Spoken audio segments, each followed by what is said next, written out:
एक बहुत धनवान साहूकार था जिसके घर धन आदि किसी प्रकार की कमी नहीं थी। परंतु उसको एक दुख था कि उसके कोई पुत्र नहीं था। वह इसी चिंता में रात दिन रहता था और वह पुत्र की कामना के लिए प्रति सोमवार को शिवजी का व्रत और पूजन किया करता था तथा सायंकाल को शिव मंदिर में जाकर के शिवजी के श्री विग्रह के सामने दीपक जलाया करता था।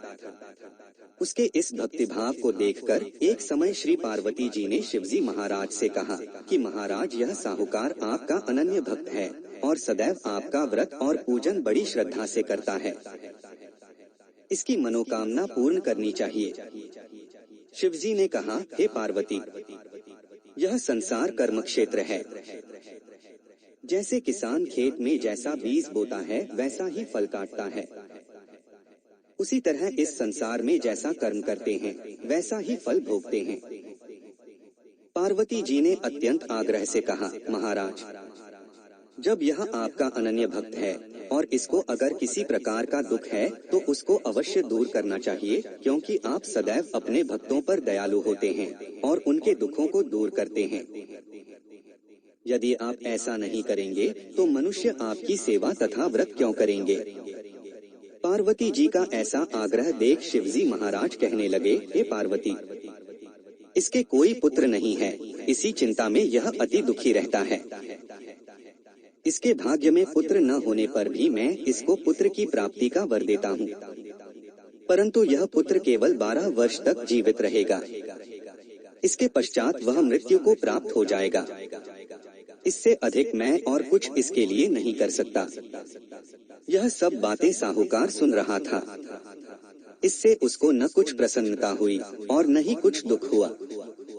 वह पहले जैसा ही शिवजी महाराज का व्रत और पूजन करता रहा।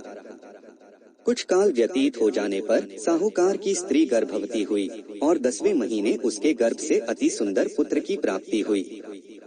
साहूकार के घर में बहुत खुशी मनाई गई, परंतु साहूकार ने उसकी केवल 12 वर्ष की आयु जान कोई अधिक प्रसन्नता प्रकट नहीं की और न ही किसी को भेद ही बताया। जब वह बालक 11 वर्ष का हो गया तो उस बालक की माता ने उसके पिता से विवाह आदि के लिए कहा, तो वह साहूकार कहने लगा कि अभी मैं उसका विवाह नहीं करूंगा, अपने पुत्र को काशी जी पढ़ने के लिए भेजूंगा। फिर साहूकार ने अपने साले अर्थात बालक के मामा को बुला उसको बहुत सा धन देकर कहा, तुम बालक को काशी जी पढ़ने के लिए ले जाओ और रास्ते में जिस स्थान पर भी जाओ यज्ञ करते हुए ब्राह्मणों को भोजन कराते जाओ। वह दोनों मामा भांजे यज्ञ करते और ब्राह्मणों को भोजन कराते जा रहे थे। रास्ते में उनको एक शहर पड़ा। उस शहर में राजा की कन्या का विवाह था और दूसरे राजा का लड़का जो विवाह कराने के लिए बारात लेकर आया था वह एक आंख से काना था। उसके पिता को इस बात की बड़ी चिंता थी कि कहीं वर को देख कन्या के माता पिता विवाह में किसी प्रकार की अड़चन पैदा न कर दें। इस कारण जब उसने अति सुंदर सेठ के लड़के को देखा तो मन में विचार किया कि क्यों न दरवाजे के समय इस लड़के से वर का काम चलाया जाए। ऐसा विचार कर वर के पिता ने उस लड़के और मामा से बात की तो वे राजी हो गए। फिर उस लड़के को वर के कपड़े पहना तथा घोड़ी पर चढ़ा दरवाजे पर ले गए और सब कार्य प्रसन्नता से पूर्ण हो गया। फिर वर के माता पिता ने सोचा कि यदि विवाह कार्य भी इसी लड़के से करा लिया जाए तो क्या बुराई है। ऐसा विचार कर लड़के और उसके मामा से कहा, यदि आप फेरों का और कन्यादान के काम को भी करा दें तो आपकी बड़ी कृपा होगी और मैं इसके बदले में आपको बहुत कुछ धन दूंगा। तो उन्होंने स्वीकार कर लिया और विवाह कार्य भी बहुत अच्छी तरह से संपन्न हो गया।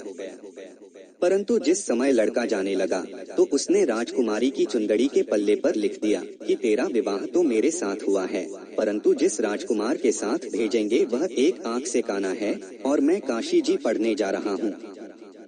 लड़के के जाने के पश्चात उस राजकुमारी ने जब अपनी चुंदड़ी पर ऐसा लिखा हुआ पाया तो उसने राजकुमार के साथ जाने से मना कर दिया और कहा कि यह मेरा पति नहीं है, मेरा विवाह इसके साथ नहीं हुआ है, वह तो काशी जी पढ़ने गया है। राजकुमारी के माता पिता ने अपनी कन्या को विदा नहीं किया और बारात वापस चली गई। उधर सेठ का लड़का और उसका मामा काशी जी में पहुंच गए। वहां जाकर उन्होंने यज्ञ करना और लड़के ने पढ़ना शुरू कर दिया। जब लड़के की आय 12 साल की हो गई, उस दिन उन्होंने यज्ञ रचा रखा था कि लड़के ने अपने मामा से कहा, मामा जी आज मेरी तबीयत कुछ ठीक नहीं है। मामा ने कहा, अंदर जाकर सो जाओ। लड़का अंदर जाकर सो गया और थोड़ी देर में उसके प्राण निकल गए।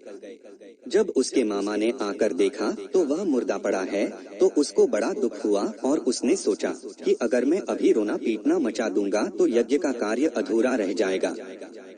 अतः उसने जल्दी से यज्ञ का कार्य समाप्त कर ब्राह्मणों के जाने के बाद रोना पीटना आरंभ कर दिया। संयोगवश उसी समय शिव पार्वती जी उधर से जा रहे थे।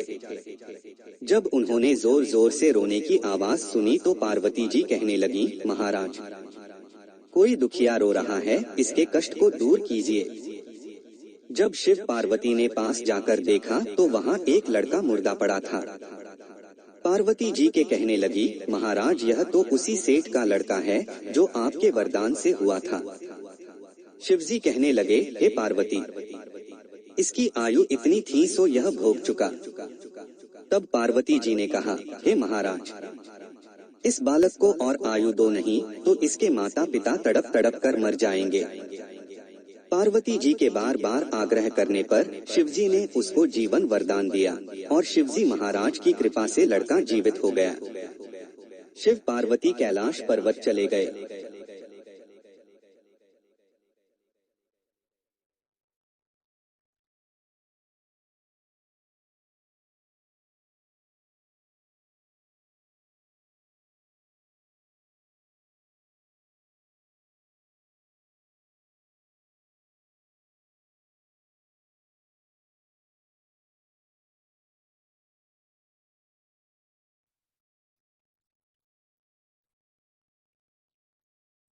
तब वह लड़का और मामा उसी प्रकार यज्ञ करते तथा ब्राह्मणों को भोजन कराते अपने घर की ओर चल पड़े।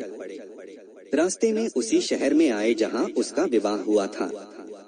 वहाँ पर आकर उन्होंने यज्ञ आरंभ कर दिया तो उस लड़के के ससुर ने उसको पहचान लिया और अपने महल में ले जाकर उसकी बड़ी खातिर की, साथ ही बहुत दास दासियों सहित आदर पूर्वक लड़की और जमाई को विदा किया। जब वह अपने शहर के निकट आए तो मामा ने कहा कि मैं पहले तुम्हारे घर जाकर खबर कर लेता हूँ। जब उस लड़के का मामा घर पहुँचा तो लड़के के माता पिता घर की छत पर बैठे थे और यह प्रण कर रखा था कि यदि हमारा पुत्र सकुशल लौट आया तो हम राजी खुशी नीचे आ जाएंगे, नहीं तो छत से गिरकर अपने प्राण दे देंगे। जब लड़के का मामा उनको बताने घर आया तो उनको विश्वास नहीं आया। तब उसके मामा ने शब्द पूर्वक कहा कि आपका पुत्र अपनी स्त्री के साथ बहुत सारा धन साथ लेकर आया है। तो सेठ ने आनंद के साथ उसका स्वागत किया और बड़ी प्रसन्नता के साथ रहने लगे। इसी प्रकार से जो कोई भी सोमवार के व्रत को धारण करता है अथवा इस कथा को पढ़ता या सुनाता है, उसकी समस्त मनोकामनाएं पूर्ण होती है। बात बहुत समय पहले की है कि किसी नगर में एक ब्राह्मण दंपति अपनी गुजर बसर कर रहा था। न तो वे बहुत अमीर थे न ही बहुत गरीब। पूजा पाठ और दान दक्षिणा के रूप में गुजारे लायक अन्न धन वस्त्र उन्हें मिल जाता। दोनों जन भगवान हनुमान के परम भक्त थे। प्रत्येक मंगलवार विधि विधान से व्रत रखते और बजरंग बली को भोग लगाने के पश्चात ही खुद भोजन ग्रहण करते। लेकिन दोनों के जीवन में एक बहुत ही भारी दुख था कि उनके कोई संतान नहीं थी। एक बार ब्राह्मण पुत्र की कामना पूरी करने के लिए हनुमान जी की पूजा के लिए सुदूर वन क्षेत्र में चला गया। वहीं घर पर उसकी स्त्री भी पुत्र प्राप्ति के लिए मंगलवार का उपवास रखी रही थी। एक मंगलवार को वह किसी कारणवश भोजन नहीं बना पाई, इसलिए हनुमान जी को भी भोग नहीं लग सका। अब उसने प्रण कर लिया किया कि वह अगले मंगलवार श्री महावीर हनुमान को भोग लगाने के पश्चात ही स्वयं भी अन्न ग्रहण करेगी। अगले मंगलवार तक वह भूखी ही रही और मंगलवार के दिन बेहोश हो गई। फिर उसकी सच्ची भक्ति से प्रसन्न होकर हनुमान जी प्रकट हुए और उसे पुत्र प्राप्ति का वरदान दिया। उसने अपने पुत्र का नाम मंगल रखा। कुछ समय पश्चात जब ब्राह्मण भी वन से लौटा तो घर पर बच्चे को देखकर उसने पूछा कि यह किसका बच्चा है। तो ब्राह्मण की स्त्री ने उसे सारी बात बता दी, लेकिन ब्राह्मण को यकीन नहीं हुआ और उसके मन में शंका ने घर कर लिया। एक दिन उसने मौका पाकर मंगल को नजदीक के कुएं में फेंक दिया और घर चला आया। जब पत्नी ने पूछा कि मंगल कहाँ है, तो मंगल ने आवाज लगाई, मैं यहाँ हूँ। ब्राह्मण हैरान रह गया कि यह बच कैसे गए। फिर स्वयं बजरंग बली प्रकट हुए और बताया कि यह तुम्हारा ही पुत्र है, जो मेरे वरदान से तुम्हें प्राप्त हुआ है। सत्य जानकर ब्राह्मण प्रसन्न हुआ और हनुमान जी को दंडवत प्रणाम किया और अपनी भूल के लिए क्षमा मांगी।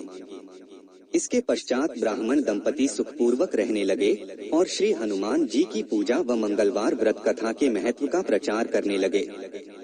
तभी से पुत्र प्राप्ति व मंगल कामना के लिए हनुमान जी का व्रत रखना बहुत ही शुभ माना जाता है। समतापुर नगर में मधुसूदन नामक एक व्यक्ति रहता था। वह बहुत धनवान था। मधुसूदन का विवाह बलरामपुर नगर की सुंदर और गुणवंती लड़की संगीता से हुआ था। एक बार मधुसूदन अपनी पत्नी को लेने बुधवार के दिन बलरामपुर गया। मधुसूदन ने पत्नी के माता पिता से संगीता को विदा कराने के लिए कहा। माता पिता बोले, बेटा आज बुधवार है, बुधवार को किसी भी शुभ कार्य के लिए यात्रा नहीं करते। लेकिन मधुसूदन नहीं माना। उसने ऐसी शुभ अशुभ की बातों को न मानने की बात कही। दोनों ने बैलगाड़ी से यात्रा प्रारंभ की। 2 कोस की यात्रा के बाद उसकी गाड़ी का एक पहिया टूट गया। वहां से दोनों ने पैदल ही यात्रा शुरू की। रास्ते में संगीता को प्यास लगी। मधुसूदन उसे एक पेड़ के नीचे बैठाकर जल लेने चला गया। थोड़ी देर बाद जब मधुसूदन कहीं से जल लेकर वापस आया तो वह बुरी तरह हैरान हो उठा, क्योंकि उसकी पत्नी के पास उसकी ही शक्ल सूरत का एक दूसरा व्यक्ति बैठा था। संगीता भी मधुसूदन को देखकर हैरान रह गई। वह दोनों में कोई अंतर नहीं कर पाई। मधुसूदन ने उस व्यक्ति से पूछा, तुम कौन हो और मेरी पत्नी के पास क्यों बैठे हो? मधुसूदन की बात सुनकर उस व्यक्ति ने कहा, अरे भाई, यह मेरी पत्नी संगीता है। मैं अपनी पत्नी को ससुराल से विदा कराकर लाया हूँ। लेकिन तुम कौन हो जो मुझसे ऐसा प्रश्न कर रहे हो? मधुसूदन ने लगभग चीखते हुए कहा, तुम जरूर कोई चोर या ठग हो। यह मेरी पत्नी संगीता है। मैं इसे पेड़ के नीचे बैठाकर जल लेने गया था। इस पर उस व्यक्ति ने कहा, अरे भाई, झूठ तो तुम बोल रहे हो। संगीता को प्यास लगने पर जल लेने तो मैं गया था। मैंने तो जल लाकर अपनी पत्नी को पिला भी दिया है। अब तुम चुपचाप यहाँ से चलते बनो, नहीं तो किसी सिपाही को बुलाकर तुम्हें पकड़वा दूंगा। दोनों एक दूसरे से लड़ने लगे। उन्हें लड़ते देख बहुत से लोग वहां एकत्र हो गए। नगर के कुछ सिपाही भी वहां आ गए। सिपाही उन दोनों को पकड़कर राजा के पास ले गए। सारी कहानी सुनकर राजा भी कोई निर्णय नहीं कर पाया। संगीता भी उन दोनों में से अपने वास्तविक पति को नहीं पहचान पा रही थी। राजा ने दोनों को कारागार में डाल देने के लिए कहा। राजा के फैसले पर असली मधुसूदन भयभीत हो उठा। तभी आकाशवाणी हुई, मधुसूदन, तूने संगीता के माता पिता की बात नहीं मानी और बुधवार के दिन अपनी ससुराल से प्रस्थान किया। यह सब भगवान बुद्धदेव के प्रकोप से हो रहा है। मधुसूदन ने भगवान बुद्धदेव से प्रार्थना की कि हे भगवान बुद्धदेव, मुझे क्षमा कर दीजिए। मुझसे बहुत बड़ी गलती हुई। भविष्य में अब कभी बुधवार के दिन यात्रा नहीं करूंगा और सदैव बुधवार को आपका व्रत किया करूंगा। मधुसूदन के प्रार्थना करने से भगवान बुद्धदेव ने उसे क्षमा कर दिया। तभी दूसरा व्यक्ति राजा के सामने से गायब हो गया। राजा और दूसरे लोग इस चमत्कार को देख हैरान हो गए। भगवान बुद्धदेव की इस अनुकंपा से राजा ने मधुसूदन और उसकी पत्नी को सम्मान पूर्वक विदा किया। कुछ दूर चलने पर रास्ते में उन्हें बैलगाड़ी मिल गई। बैलगाड़ी का टूटा हुआ पहिया भी जुड़ा हुआ था। दोनों उसमें बैठकर समतापुर की ओर चल दिए। मधुसूदन और उसकी पत्नी संगीता दोनों बुधवार को व्रत करते हुए आनंद पूर्वक जीवन यापन करने लगे। भगवान बुद्धदेव की अनुकंपा से उनके घर में धन संपत्ति की वर्षा होने लगी। कथा के अनुसार प्राचीन काल की बात है। किसी राज्य में एक बड़ा प्रतापी और दानी राजा राज करता था। वो हर गुरुवार को व्रत रखकर दीन दुखियों की मदद करके पुण्य प्राप्त करता था। परंतु ये बात उसकी रानी को अच्छी नहीं लगती थी। वह न तो व्रत करती थी और न ही दान पुण्य में विश्वास रखती थी। इतना ही नहीं, वो राजा को भी ऐसा करने से मना करती थी। एक समय की बात है, राजा शिकार खेलने के लिए वन गए। घर पर रानी और दासी थी। उसी समय गुरु बृहस्पति देव साधु का रूप धारण कर राजा के दरवाजे पर भिक्षा मांगने आए। साधु ने जब रानी से भिक्षा मांगी तो वह कहने लगी, हे साधु महाराज, मैं इस दान और पुण्य से तंग आ गई हूँ। आप कोई ऐसा उपाय बताएं जिससे कि सारा धन नष्ट हो जाए और मैं आराम से रह सकूं। इतना सुनकर बृहस्पति देव ने कहा, हे देवी, तुम बड़ी विचित्र हो। संतान और धन से कोई दुखी होता है। अगर अधिक धन है तो इसे शुभ कार्यों में लगाओ, कुंवारी कन्याओं का विवाह कराओ, विद्यालय और बाग बगीचे का निर्माण कराओ, जिससे तुम्हारे दोनों लोग सुधरें। परंतु साधु की इन बातों से रानी को खुशी नहीं हुई। उसने कहा कि मुझे ऐसे धन की आवश्यकता नहीं है जिसे मैं दान दूं और जिसे संभालने में मेरा सारा समय नष्ट हो जाए। तब साधु ने कहा, अगर तुम्हारी ऐसी इच्छा है तो मैं जैसा तुम्हें बताता हूँ तुम वैसा ही करना। गुरुवार के दिन तुम घर को गोबर से लीपना, अपने बालों को पीली मिट्टी से धोना, राजा से हजामत बनाने को कहना, भोजन में मांस मदिरा का प्रयोग करना, कपड़े धोबी के यहाँ धुलने देना। इस प्रकार 7 बृहस्पतिवार करने से तुम्हारा समस्त धन नष्ट हो जाएगा। इतना कहकर साधु के रूप में बृहस्पति देव अंतर्ध्यान हो गए। साधु के अनुसार कई बातों को पूरा करते हुए रानी को केवल 3 बृहस्पतिवार ही बीते थे कि उसकी समस्त धन संपत्ति नष्ट हो गई। भोजन के लिए राजा का परिवार तरसने लगा। तब एक दिन राजा ने रानी से बोला कि हे रानी, तुम यहीं रहो, मैं दूसरे देश को जाता हूँ। क्योंकि यहाँ पर सभी लोग मुझे जानते हैं, इसलिए मैं कोई छोटा कार्य नहीं कर सकता। ऐसा कहकर राजा दूसरे देश चला गया। वहाँ वो जंगल से लकड़ी काट कर लाता और शहर में बेचता। इस तरह वो अपना जीवन व्यतीत करने लगा। इधर राजा के परदेश जाते ही रानी और दासी दुखी रहने लगी। एक बार जब रानी और दासी को 7 दिन तक बिना भोजन के रहना पड़ा तो रानी ने अपनी दासी से कहा, हे दासी, पास ही के नगर में मेरी बहन रहती है। वो बड़ी धनवान है, तू उसके पास जा और कुछ ले आ, ताकि थोड़ी बहुत गुजर बसर हो जाए। दासी रानी की बहन के पास गई। उस दिन गुरुवार था और रानी की बहन उस समय बृहस्पतिवार व्रत की कथा सुन रही थी। दासी ने रानी की बहन को अपनी रानी का संदेश दिया, लेकिन रानी की बड़ी बहन ने कोई उत्तर नहीं दिया। जब दासी को रानी की बहन से कोई उत्तर नहीं मिला तो वो बहुत दुखी हुई और उसे क्रोध भी आया। दासी ने वापस आकर रानी को सारी बात बता दी। ये सुनकर रानी ने अपने भाग्य को कोसा। उधर रानी की बहन ने सोचा कि मेरी बहन की दासी आई थी, परंतु मैं उससे नहीं बोली, इससे वो बहुत दुखी हुई होगी। कथा सुनकर और पूजा समाप्त करके वो अपनी बहन के घर आई और कहने लगी, हे बहन, मैं बृहस्पतिवार का व्रत कर रही थी। तुम्हारी दासी मेरे घर आई थी, परंतु जब तक कथा होती है तब तक न तो उठते हैं और न ही बोलते हैं, इसलिए मैं नहीं बोली। बताओ दासी क्यों आई थी? रानी बोली, बहन, तुमसे क्या छिपाऊं, हमारे घर में खाने तक को अनाज नहीं है। ऐसा कहते कहते रानी की आंखें भर आई। उसने दासी समेत पिछले 7 दिनों से भूखे रहने की पूरी बात अपनी बहन को बता दी। रानी की बहन बोली, देखो बहन, भगवान बृहस्पति देव सबकी मनोकामना को पूर्ण करते हैं। देखो, शायद तुम्हारे घर में अनाज रखा हो।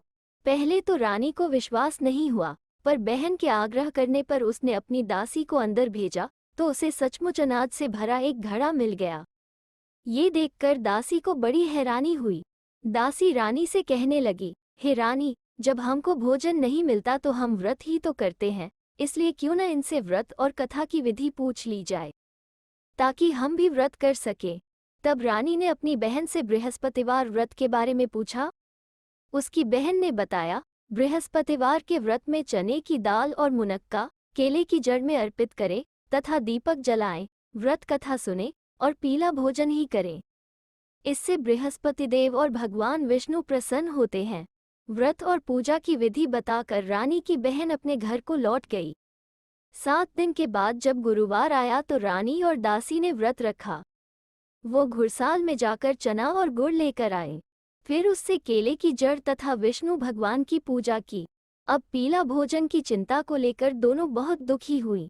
चूंकि उन्होंने व्रत रखा था, इसलिए बृहस्पति देव उनसे प्रसन्न थे। वो एक साधारण व्यक्ति का रूप धारण कर 2 थालों में पीला भोजन दासी को दे गए। भोजन पाकर दासी प्रसन्न हुई और फिर रानी के साथ मिलकर भोजन ग्रहण किया।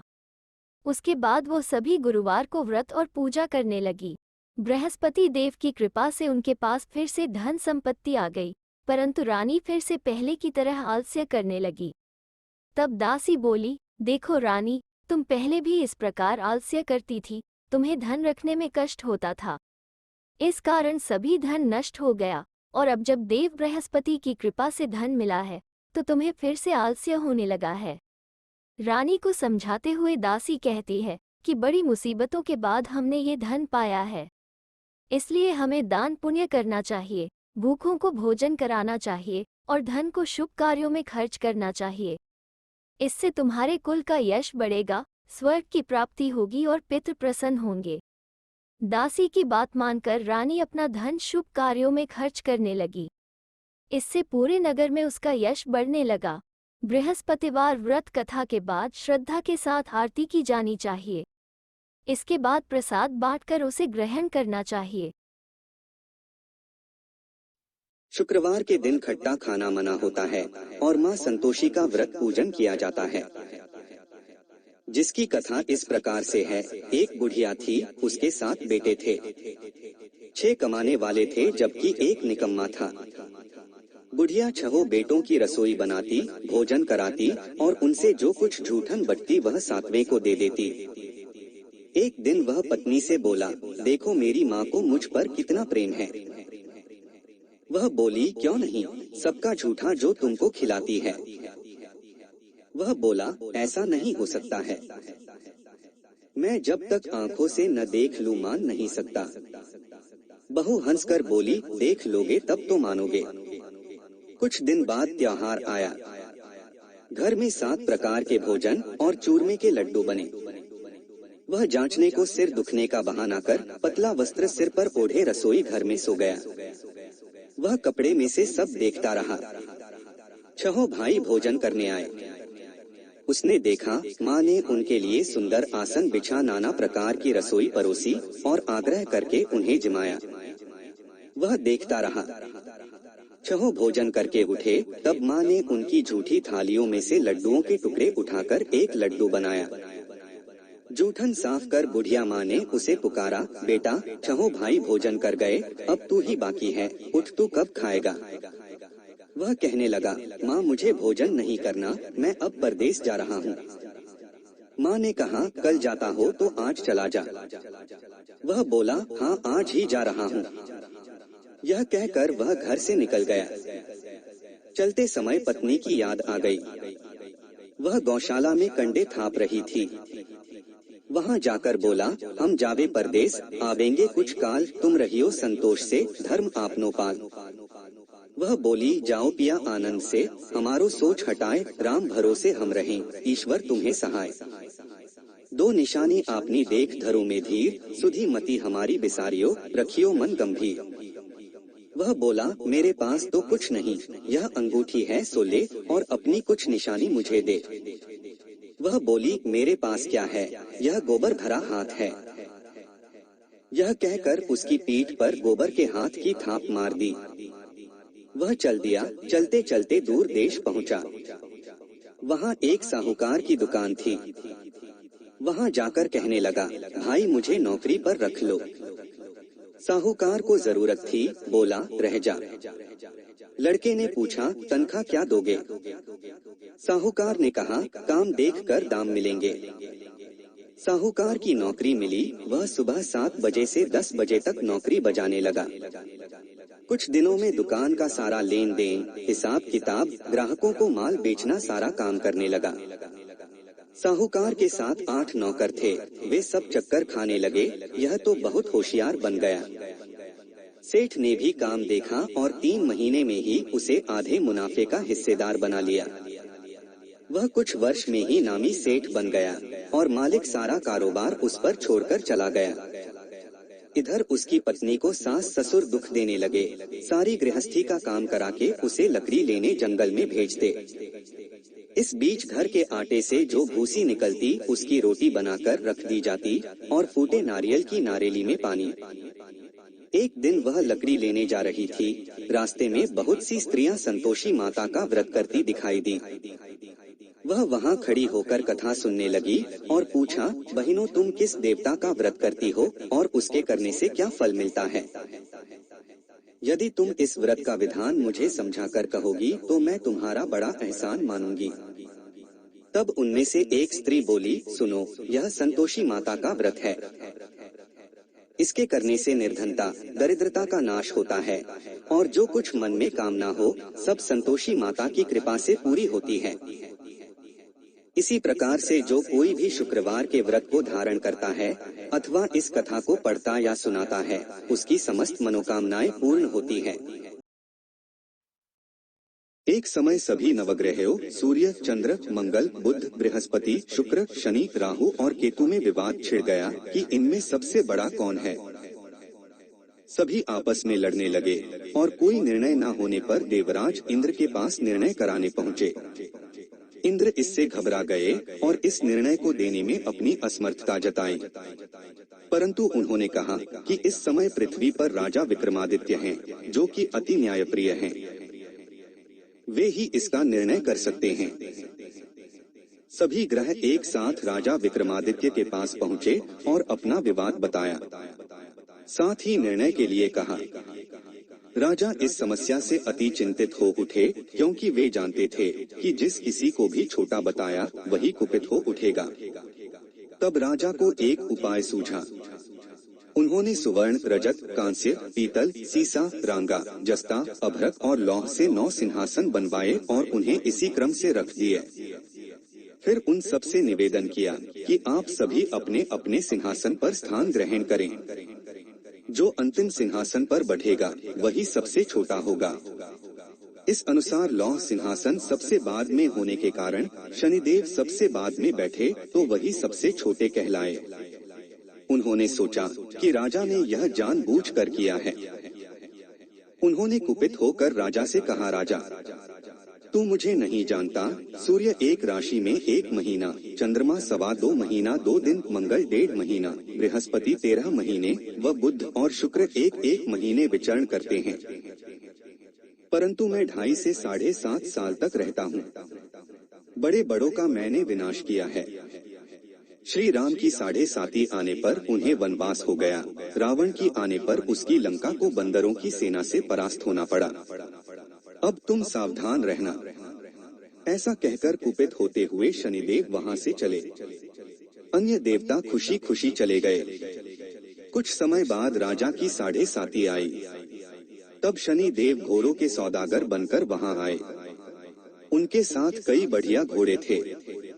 राजा ने यह समाचार सुन अपने अश्वपाल को अच्छे घोड़े खरीदने की आज्ञा दी। उसने कई अच्छे घोड़े खरीदे व एक सर्वोत्तम घोड़े को राजा को सवारी हेतु दिया। राजा ज्यों ही उस पर बैठा वह घोड़ा सरपट वन की ओर भागा। भीषण वन में पहुंच वह अंतर्धान हो गया और राजा भूखा प्यासा भटकता रहा। तब एक ग्वाले ने उसे पानी पिलाया। राजा ने प्रसन्न होकर उसे अपनी अंगूठी दी। वह अंगूठी देकर राजा नगर को चल दिया और वहां अपना नाम उज्जैन निवासी विका बताया। वहां एक सेठ की दुकान उसने जल इत्यादि पिया और कुछ विश्राम भी किया। भाग्यवश उस दिन सेठ की बड़ी बिक्री हुई। सेठ उसे खाना इत्यादि कराने खुश होकर अपने साथ घर ले गया। वहां उसने एक खूंटी पर देखा कि एक हार टंगा है जिसे खूंटी निगल रही है। थोड़ी देर में पूरा हार गायब था। तब सेठ ने आने पर देखा कि हार गायब है। उसने समझा कि वीका ने ही उसे चुराया है। उसने वीका को कोतवाल के पास पकड़वा दिया। फिर राजा ने भी उसे चोर समझकर हाथ पैर कटवा दिए। वह चौरंगिया बन गया और नगर के बाहर फिंकवा दिया गया। वहां से एक तेली निकल रहा था जिसे दया आई और उसने वीका को अपनी गाड़ी में बिठा लिया।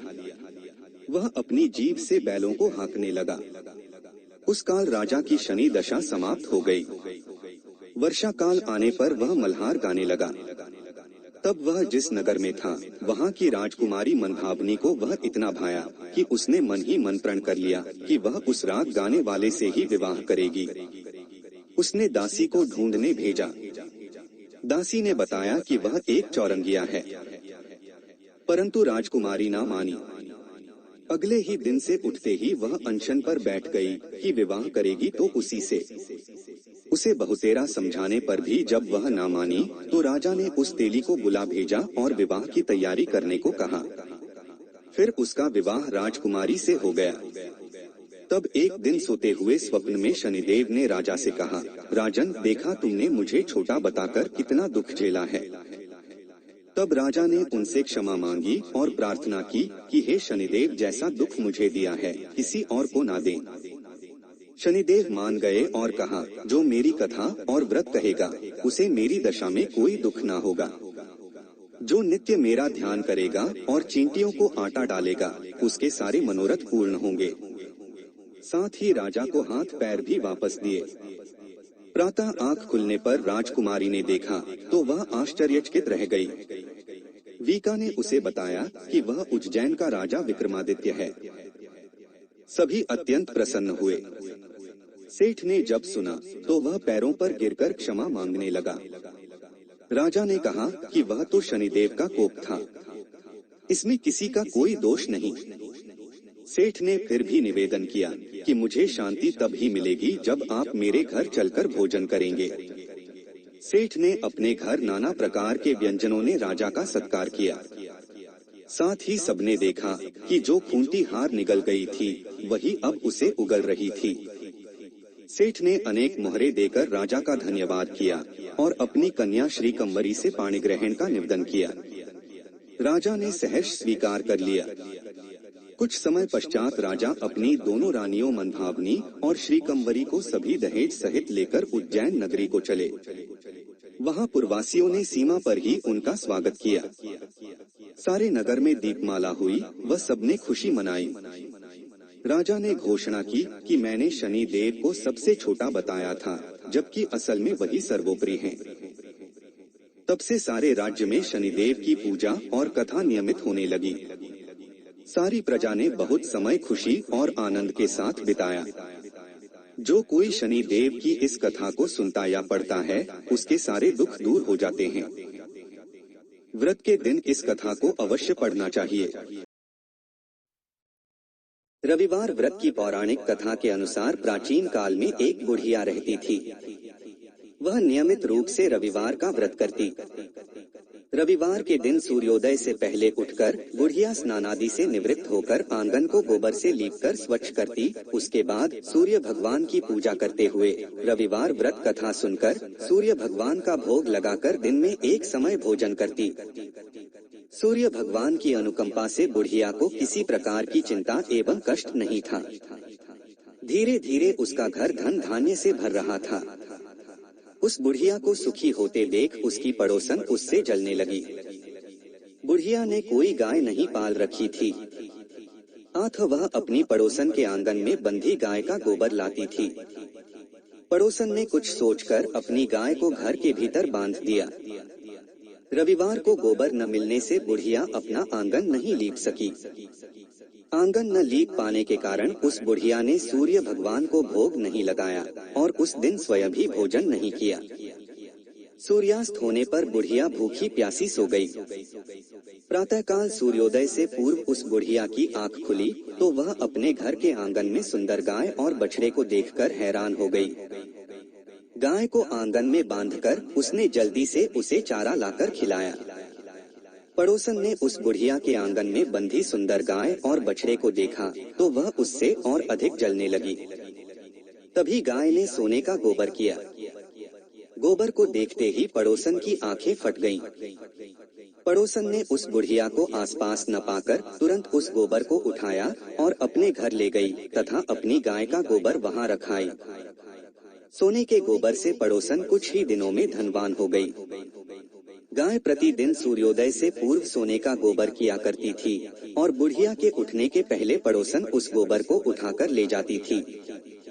बहुत दिनों तक बुढ़िया को सोने के गोबर के बारे में कुछ पता ही नहीं चला। बुढ़िया पहले की तरह हर रविवार को भगवान सूर्य देव का व्रत करती रही और कथा सुनती रही।